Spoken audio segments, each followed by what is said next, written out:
O principal benefício que nós temos com estas funções é o facto de termos criar então relatórios parecidos com uma tabela dinâmica, mas que são atualizados constantemente. Ou seja, quando utilizas uma tabela dinâmica, tens que refrescar a tabela dinâmica. Neste caso, através das fórmulas, as fórmulas estão constantemente a ser atualizadas, o que significa que vais poupar algum tempo nessa parte para criar o relatório. Bom, chega de conversa, vamos então passar para o ecrã para eu te mostrar ou dar-te uma primeira impressão de como é que funcionam estas funções. Olá de novo, já estou então aqui no nosso ecrã, onde tenho aqui uma tabela muito simples, mas que é perfeita para vermos aqui as nossas funções. E basicamente eu tenho duas folhas, uma onde te vou mostrar primeiro a função agrupar por. Então vou utilizar aqui a função agrupar por, vou começar com a função. Então temos aqui três argumentos obrigatórios: campo de linha, temos os valores e a função. O que é que nós temos de dizer aqui? O campo de linha é basicamente a coluna que nós vamos utilizar para criar o grupo, ok? Depois temos os valores, que é a coluna que nós vamos utilizar para agregar.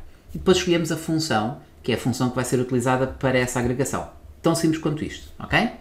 Então, eu vou começar a selecionar aqui os meus dados. Repara que eu não tenho uma tabela, e há aqui uma razão específica para não ter uma tabela nesta fase, que é, eu quero incluir a palavra marca como cabeçalho para a nossa função, ok? Se eu tivesse uma tabela, estava só a selecionar os valores, o cabeçalho seria excluído, e então neste exemplo quero-te mostrar especificamente uma tabela ou um intervalo sem ter a lógica de uma tabela, está bem?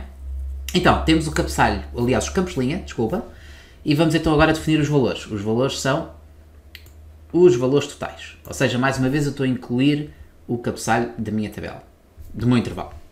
E então agora vamos ter então a nossa função. Repara que temos aqui as funções tradicionais, ok, mas temos já muito mais funções de agregação. Não é bem a função subtotal, quase como se fosse a função agregar, que tem muito mais funções para poderes utilizar, mas temos esta função nova que é a percentagem de, que também faz parte deste leque de funções novas, que também vem com esta nova versão, e eu vou dar um exemplo com a função percentagem de, para poderes ver, porque basicamente consegues ter logo os parciais diretos. Para já, vou utilizar a função soma e vou então fechar a minha função. E como podes ver, ele está simplesmente a agrupar pela soma os valores conforme a marca que eu tenho. Ok?